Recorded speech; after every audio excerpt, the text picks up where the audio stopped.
नमस्कार दोस्तों, मैं हूं निरंजन कृष्णा और आप देख रहे हैं सब पर नजर।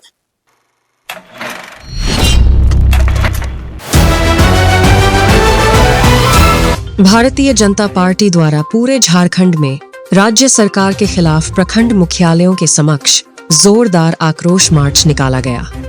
इस दौरान गिरिडीह जिले के जमुआ प्रखंड में भी भारतीय जनता पार्टी के कार्यकर्ता के द्वारा आक्रोश मार्च निकाला गया। प्रदर्शन में बड़ी संख्या में महिला और पुरुष कार्यकर्ताओं ने भाग लिया।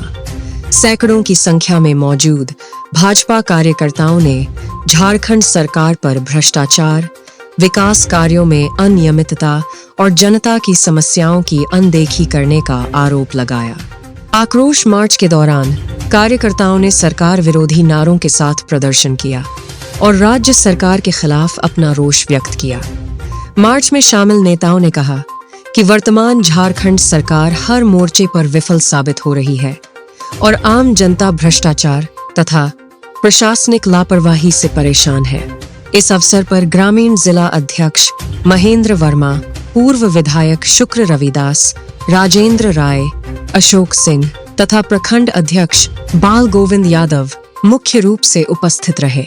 नेताओं ने संबोधित करते हुए कहा कि राज्य में कानून व्यवस्था की स्थिति लगातार बिगड़ रही है, बेरोजगारी बढ़ रही है और विकास योजनाओं में भ्रष्टाचार चरम पर है।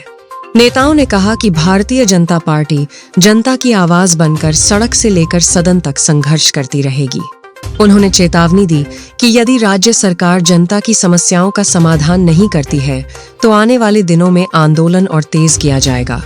आक्रोश मार्च के दौरान भाजपा कार्यकर्ताओं में भारी उत्साह देखने को मिला। कार्यकर्ताओं ने हाथों में पार्टी के झंडे और बैनर लेकर सरकार के खिलाफ नारेबाजी की।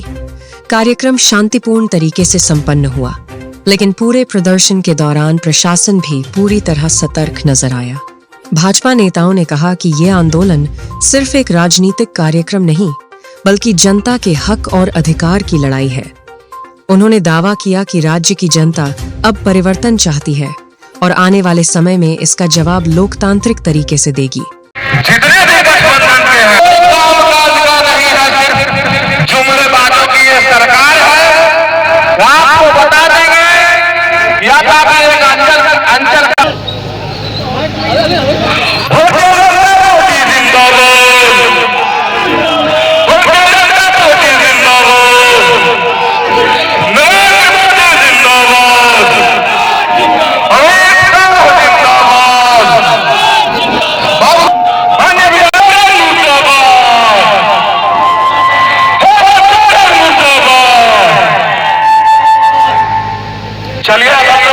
सर, आज इस चिलचिलाती हुई धूप में जन आक्रोश रैली निकाली गई भारतीय जनता पार्टी के तरफ से, क्या कुछ कहना चाहेंगे?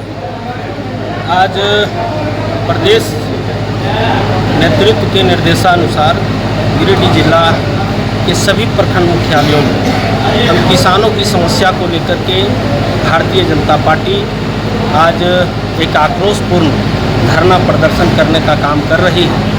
जैसा कि आप देख रहे होंगे कि यह चिलचिलाती धूप में भी हमारी काफ़ी संख्या में कार्यकर्ता लोग उपस्थित हैं और जो परिस्थिति झारखंड का दिनों दिन होते जा रहा है कि अब यहाँ की जनता भी तंग आ चुकी है इस सरकार के रवैये से। आप सभी को ध्यान में होगा, जब 2024 का आम चुनाव विधानसभा का हो रहा था, सरकार घोषणा की थी कि हम किसानों के 3200 रुपये धान प्रति क्विंटल के दर से खरीदने का काम करेंगे और उससे किसानों को उचित लाभ मिल पाएगा। लेकिन यह सरकार 3200 रुपये क्या, आज जो औने पौने दाम में पैक्स में जो धान खरीदने का काम की है उसका भी भुगतान समय पर यह सरकार नहीं कर पा रही है। दुर्भाग्य है इस सरकार का।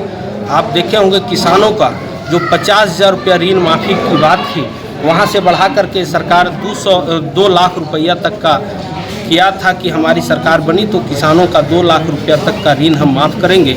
लेकिन आज उसमें इतना पेंच फंसा के रख दिया है कि 2 लाख तो दूर 50,000 तक का किसानों का ऋण माफ़ नहीं हो पा रहा है।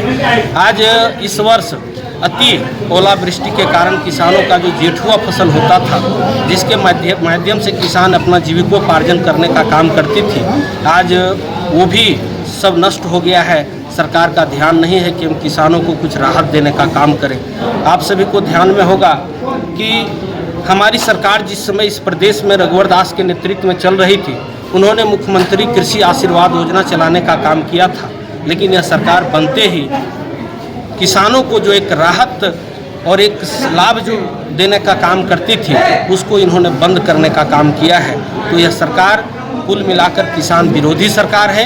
यह नहीं चाहती है कि किसानों को हम कोई सहयोग करें, कोई लाभ दें। आज किसान का हाल बहुत बेहाल है। आज उनके हक और अधिकार के लिए भारतीय जनता पार्टी धरना के माध्यम से यहाँ के शासन और प्रशासन को भी और सरकार को भी चेताने का काम किया है। यदि यह सरकार और यहाँ के शासन प्रशासन किसानों की समस्या को लेकर के यदि गंभीर नहीं हुई, तो आगे आने वाले दिनों में हम व्यापक आंदोलन करेंगे और सरकार को घुटना टेकना पड़ेगा किसानों के समस्याओं के साथ। सर, पेपर लीक मामले में झारखंड सरकार कहीं ना कहीं केंद्र सरकार को दोषी ठहराई, इस पर क्या कहना चाहेंगे? देखिए, केंद्र सरकार परीक्षा आयोजित करती है, विभाग के अधीन होता है, जिस कार्यकारी एजेंसी को दिया है और उस पर सरकार जांच कर रही है। वैसे दोषी पदाधिकारियों पर सरकार कार्रवाई करने का काम करेगी। जो भी इस प्रकार का हुआ है उसके लिए हम सबको भी अफसोस है। और आज अपने देश के यशस्वी प्रधानमंत्री नरेंद्र भाई मोदी जी साफ और स्वच्छ राजनीति के तहत पूरे देश में राजनीति कर रहे हैं और इसका जीता जागता उदाहरण पूरा विश्व इसको देख रहा है। निश्चित रूप से वो इस पर लगे हुए हैं।